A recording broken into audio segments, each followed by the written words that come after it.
Student good morning. पिछले class में हम लोग इवापोरेशन देखे थे और फैक्टरी इफेक्टिंग्स ऑफ इवापोरेशन देखे थे, बट ये क्वेश्चन काफी इंपॉर्टेंट है। अप्रॉक्स कई सारे बच्चों का फोन आया कि सर इस क्वेश्चन को कैसे सॉल्व करें। ये क्वेश्चन समझ में नहीं आ रहा कि है क्या। What is the physical state of water at 25 degree Celsius, 0 degree Celsius and 100 degree Celsius.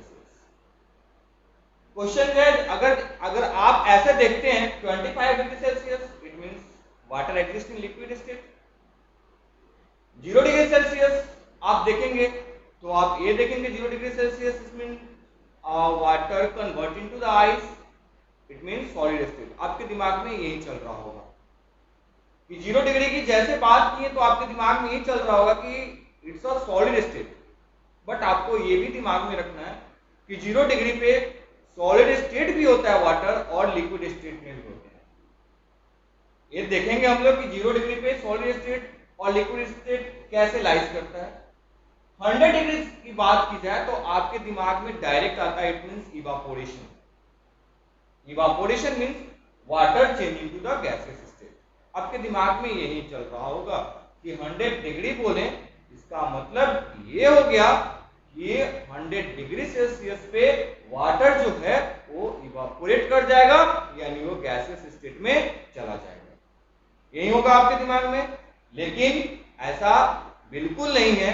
100 degree Celsius में अगर बात की जाए तो 100 डिग्री सेल्सियस पे वाटर लिक्विड स्टेट में लाइज करता है और गैसियस स्टेट में लाइज करता है।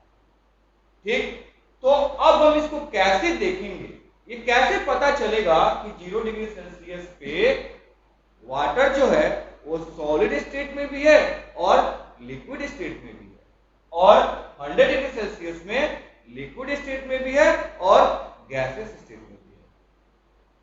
तो इसको समझने से पहले हम लोग लैटेंट हीट के बारे में पढ़ते हैं। मैंने पिछले वीडियो में लैटेंट हीट की वीडियो में आपको बताया था कि लैटेंट का मतलब होता है हिडन, ऐसा टेम्परेचर जो हिडन है। और चेंज ऑफ सब्सटेंस में क्या करता है, और टेम्परेचर मदद करता है। मींस अगर वो सॉलिड टू लिक्विड जा रहा है वहां जो टेम्परेचर का रिक्वायरमेंट है दैट मींस लैटेंट हीट। और उस लैटेंट हीट के अंदर आपको मैंने एक ग्राफ बताया, और वो ग्राफ इसलिए भी इंपॉर्टेंट बताया था क्योंकि आप ये जो 0 डिग्री सेल्सियस और 100 डिग्री सेल्सियस है इसको आप अच्छे तरीका से समझ सकें। तो अब मैं इस टॉपिक को स्टार्ट करें उससे पहले मैं ये बोलना चाहता हूं आपको कि जो इवापोरेशन का जो कुछ और इंपॉर्टेंट पॉइंट्स बचे हुए हैं उसको मैं नेक्स्ट वीडियो में कैरी करूंगा। और आज मैं इसको देखेंगे कि ये कैसे एग्जामिनेशन के लिए भी इंपॉर्टेंट है और ये कैसे 0 डिग्री पे सॉलिड लिक्विड और 100 डिग्री पे लिक्विड गैस होते हैं। तो देखिए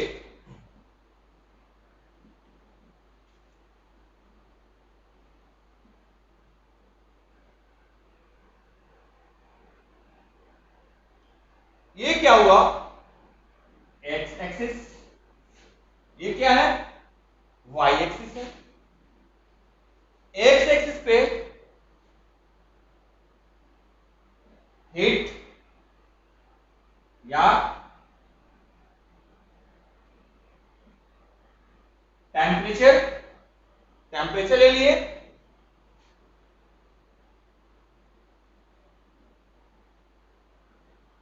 हीट टेम्परेचर क्या हो रहा है, सप्लाइड हो रहा है।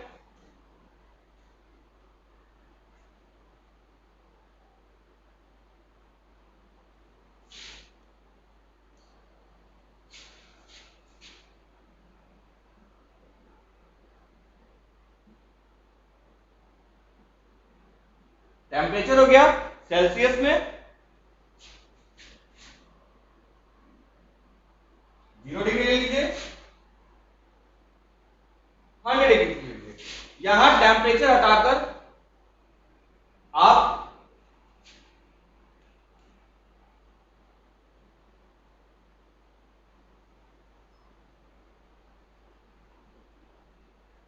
हीट एनर्जी ले लीजिए।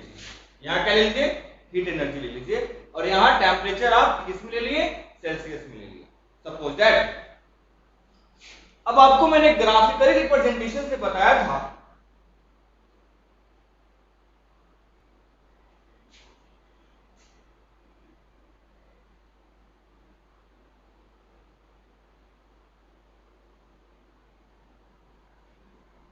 आपको बताया था कि ये क्या है, सपोज दैट आइस है, ये आइस है। आइस किस स्टेट में हुआ, सॉलिड स्टेट में। आइस सॉलिड स्टेट में, आइस को हम लोग अब धीरे धीरे उसको माइनस से क्या कर धीरे धीरे उसको ऊपर की तरफ लेके जा रहे हैं। जैसे 0 डिग्री पे आया, यहां पे क्या था, सॉलिड स्टेट में था, और यहां क्या आ गया,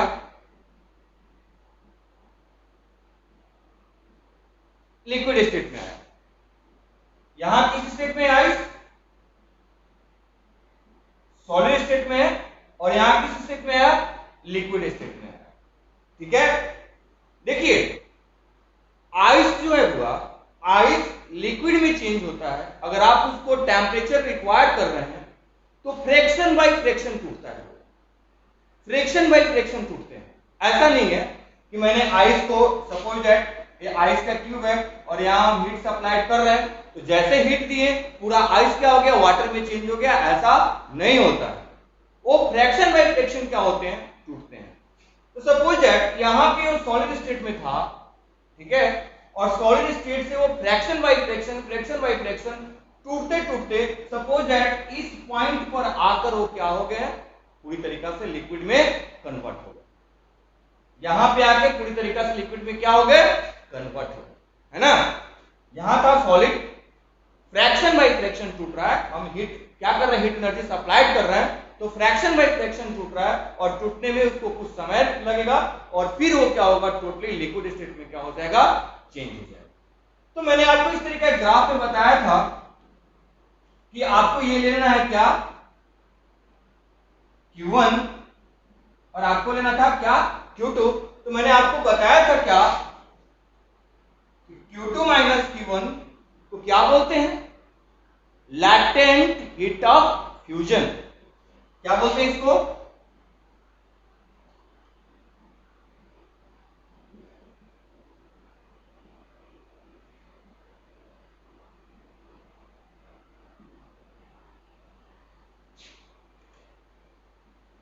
Q2 minus Q1, Q2 minus Q1, इसको लैटेंट हीट ऑफ फ्यूजन बोलते हैं। क्या बोलते हैं, लैटेंट हीट ऑफ फ्यूजन। ठीक है, और लैटेंट का मतलब तो आप जान रहे हैं कि hidden temperature.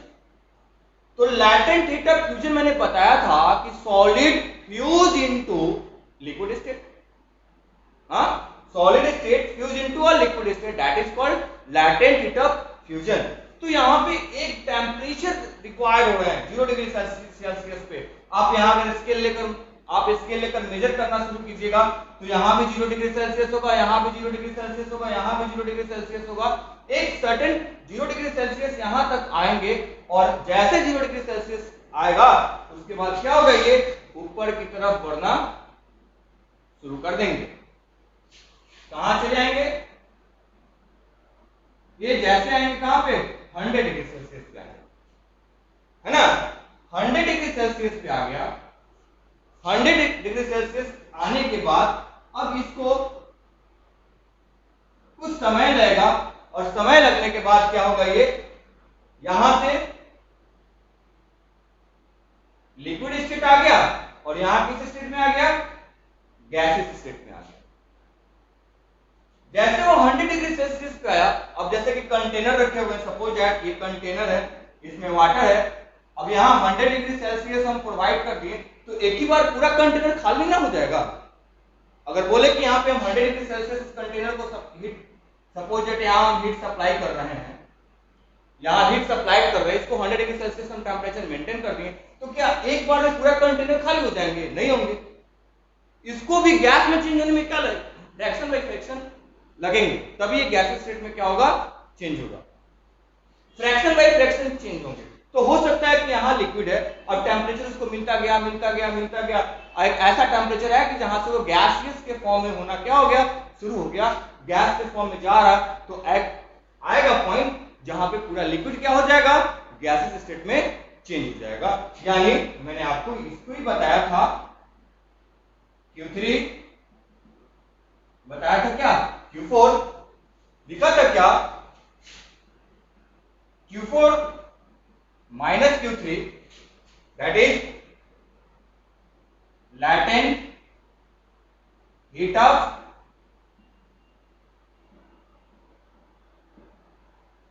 vaporization, latent heat of vaporization।